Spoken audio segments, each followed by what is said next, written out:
Only thy knife, chip and shatter.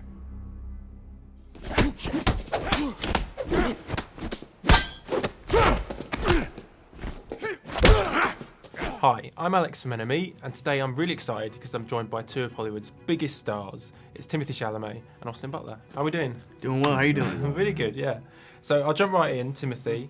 You were up on that soundstage. First time you've ridden one of those sandworms. What's going through your mind? I'm guessing it's not, what am I having for lunch today? No, it's stay alive, stay on it. And it wasn't on a soundstage, it was actually outside, in between sound stages in Budapest. And Denise told me to keep what goes on in the kitchen, so I won't reveal too much. But it was as violent an experience as it is in the movie, close to it. And also you had to, is it sand walk, isn't it? There's a sand walk as well. Where are you practicing that? Is it at home? Yeah, in the club? Yeah, maybe? It's most little sand pit. Little sand pit in the club. Yeah, that's when you know you've made it. No, yeah, in the hotel room. No, yeah, and its most humble expression definitely in a hotel room, wherever my apartment was in Budapest. But otherwise, in the actual desert once we were out there. Yeah. And Austin, well done. You've grown your eyebrows back. Impressive. Thank you. They just did it by themselves. Fade's a scary bloke. Even with his eyebrows, I think he'd be scary. Were there any classic movie villains that you were inspired by? I was just talking about this. It wasn't really direct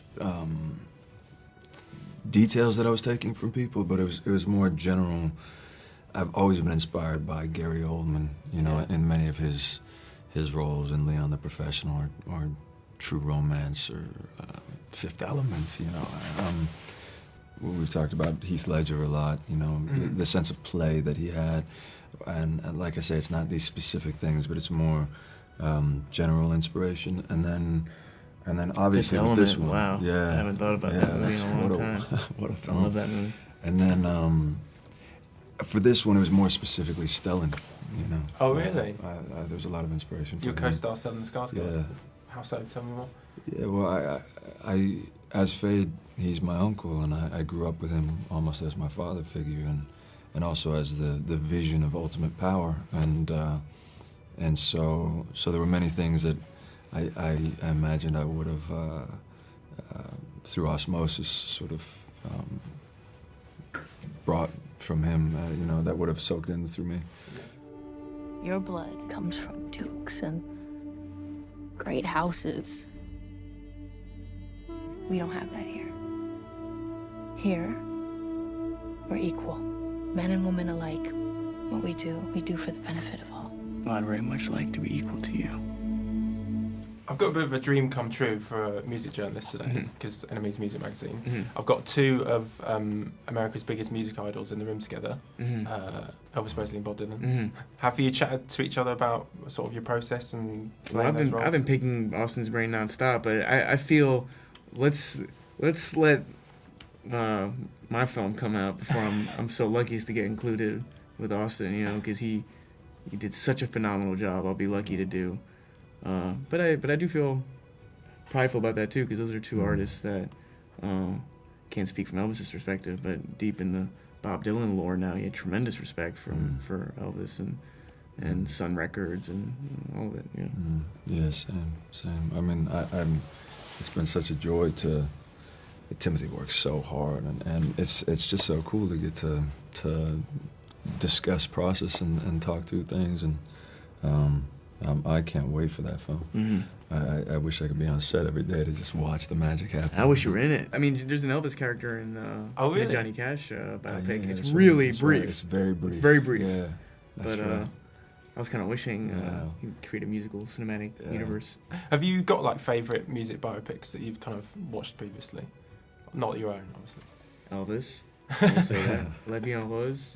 Yeah. Yeah. Edith Piaf. You have Walk the Line. Walk the Line, Yeah. of course. Ray. Ray's incredible. Oh, Ray's so good. Yeah, I think that's my favourite as well. It's Yeah. fantastic. Yeah. Have you ever met any of those guys that? Yeah, I met Jamie. Yeah? Yeah.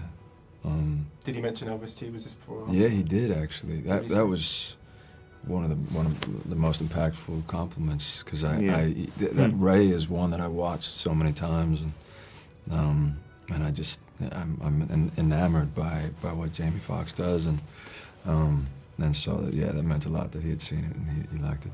What did he say? Was it just compliments? No, just compliments, yeah.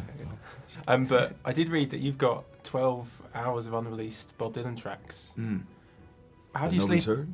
I mean, obviously. No, a lot of them are actually online. A lot of them are like Minnesota tapes and stuff like that. They are online. Yeah, But you do have some that are unreleased. I guess. How do you sleep at night knowing that those are in your possession and you've got to sort of safeguard them? Yeah. Yeah, not easy, but yeah, not easy. You're trying to think about what you can say about it. No, yes and no. I mean, I feel so deeply respectful of his world of Dylanologists, and so something like that is not. I don't take for. I don't want to be Flippant about it. Yeah, it's not like it's not braggadocious. Yeah. It's really trying to honor Yeah. this man. And that's, I mean, that's what, as Bob Dylan fans, that's all we're kind of looking forward to. Exactly. It's going to be so good. And now Austin's going to be in the film because you're going to get I another wish. That'd be amazing. Let's do craft service on the film. Hey, that'd be cool too. Serving sandwiches. You said Austin. Is there an album that either of you are sort of obsessed with at the moment? It's just on repeat on your phone, on your Spotify or Apple Music or whatever? You know, is an old faithful that I've listened to maybe more than any other album, but In Rainbows by Radiohead. Yeah, that's great. I just recently have just been playing that over and over and over. And Chet Baker sings. So Yeah, good. so good. So good. What is it about those two albums that kind of brings you back to I that? think In Rainbows is a perfect album, and almost for any mood. It's it just makes me feel so much, and I just love it. And Chet Baker, same thing. It's just the sound of his voice, and it's another one that's from beginning to end. It's just perfect, you know. Yeah, I just love it. Two great albums. What about you, Timothy? Follow that on. For me, I think it's an official release, but I guess it's a re-release of it says the Beatles 1967 to 1970. And I think it's either a 14-track or a 28-track re-release. My mom listened to a lot of the Beatles growing up, but maybe some more of the like more mainstream classics, and obviously a re-release is gonna have a lot of hits. But I'm like at the beginning of, honestly, through the world of Bob, who I think was very, admiring of the Beatles. They were sort of contemporaries, or the contemporaries in some way, and just like God, what a time. Have you ever met any of the Beatles? No, I haven't. Yeah. I haven't. Well, I've met Paul McCartney. He's very special. I rode on a train with Paul McCartney. Wow. I told the story before, but Which train?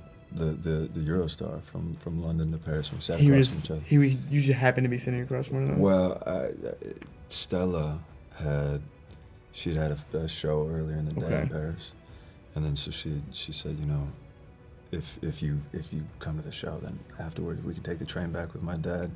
Wow. And I tried to get a seat on the train, and I couldn't get a seat. And then I called her and I said, Stella, I don't think I can get on the train. And she said, let me call my dad and see what he can do. And then 5 minutes later, she said, all right, we got you a ticket. And so we ended up sitting across from each other. And I think I told the story on James Corden, but he ended up basically telling me his stories of meeting Elvis and how special that was. And you don't get to meet that many people who had that experience, the Beatles meeting Elvis. And one where I would guess Elvis was, I'm guessing, as respectful of him, or at least in some way. Well, and they're the young guys who were coming in and shaking up the scene. Yeah, it was it was very special. Wow. So now, Paul's. We were talking about this the other day as well. Get back, how. Well, that's what I was going to talk about, but that's one of the main things. It's one of the greatest windows into the creative inspiring me process right now. I've Yeah, ever it's seen. just there's a lot of Bob covers in Get Back too, which is cool. But anyway, I wish I had all afternoon to talk to you about the Beatles and Elvis Presley and Bob Dylan, but sadly not. Thanks so much for chatting to you guys. Thank you. so much. Thank you. you. Lovely.